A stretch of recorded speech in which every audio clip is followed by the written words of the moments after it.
Binding करते हैं। तो ये आप देख सकते हैं, ये सारा ऑटोमेटिक है। इसमें हम अपना बीपीएस के अकॉर्डिंग डायमेंशन फीड करते हैं मशीन में, और फिर ये अपने आप ही हमारे रेनफोर्समेंट को हमारे बीपीएस के अकॉर्डिंग बाइंड करते हैं। यहाँ पर आप समझिए सीएनसी मशीन्स हैं जिनमें पहले से ही सारी चीज़ें फीड की जाती रहती हैं और उसके बाद वहाँ से शुरुआत की जाती है। अब हम आगे बढ़ेंगे, जब इसके बाद की अगर हम बात करें तो क्या होता है? इसके बाद हम फिर इनको रेनफोर्समेंट को ले जाकर अपने फैब्रिकेशन यार्ड में ले जाते हैं। तो वहाँ पे हम अकॉर्डिंग टू सेगमेंट बीबीएस उसका फैब्रिकेशन होता है। फैब्रिकेशन होता है। और यहाँ पर क्या चल रहा है? ये भी वही बाइंडिंग ही हो रहा है, सीएनसी सिस्टम ही है ये भी, रेनफोर्समेंट की बाइंडिंग।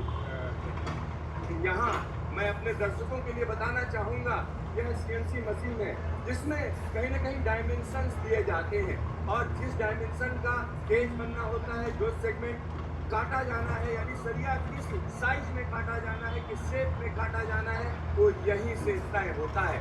और यहाँ पर आप देख सकते हैं मशीनें ऑटोमेटिक तरीके से अलग अलग चीज़ों को तैयार कर रही हैं, और देखिए किस तरीके से ये चीज़ें लगातार तैयार होती रहती हैं।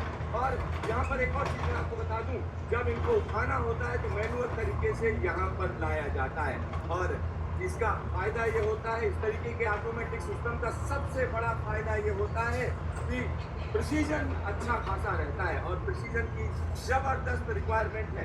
और यहाँ मैं कैमरामैन से कहूँगा वो दिखाएं कि किस तरीके से सरिया के बंडल से निकल के सरिया को यहाँ तक पहुँचाया जाता है, और उसके बाद उसको काटने का काम चलता है। तो यहाँ सीएनसी मशीन का ज़बरदस्त इस्तेमाल किया जा रहा है।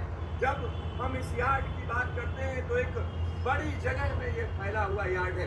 राहुल जी, जब यहाँ पर हम किसी भी चीज़ को दिखा रहे हैं, देख रहे हैं, जैसे ये देखिए कि लिफ्टिंग का जो काम है ये भी ऑटोमेटिक तरीके से है, और इसमें सेफ्टी के लिहाज से क्या क्या ध्यान रखा जाता है? ये हमारी गैंट्रीज है, ओवरहेड गैंट्रीज है, जिसको हम अपने सेगमेंट्स की लोडिंग अनलोडिंग के लिए यूज़ करते हैं। और ये ऑटोमेटिक है, कंट्रोल्ड है, रिमोट कंट्रोल्ड है। सो इसके अंदर में मतलब सेफ्टी की पॉइंट ऑफ व्यू से भी देखें तो बहुत सेफ है, क्योंकि हम इसे रिमोट से कंट्रोल कर रहे हैं, और सेंसर के साथ से तो हमें लोड और इसमें एक्स्ट्रा लोड भी अगर होता है तो भी हम इससे मेजर कर सकते हैं और हम उसको अवॉइड कर सकते हैं। यहाँ पर आप समझिए इस फैक्ट्री के अंदर तमाम चीज़ें। जोशी साहब, आप बताना चाहेंगे इसके बारे में क्या है?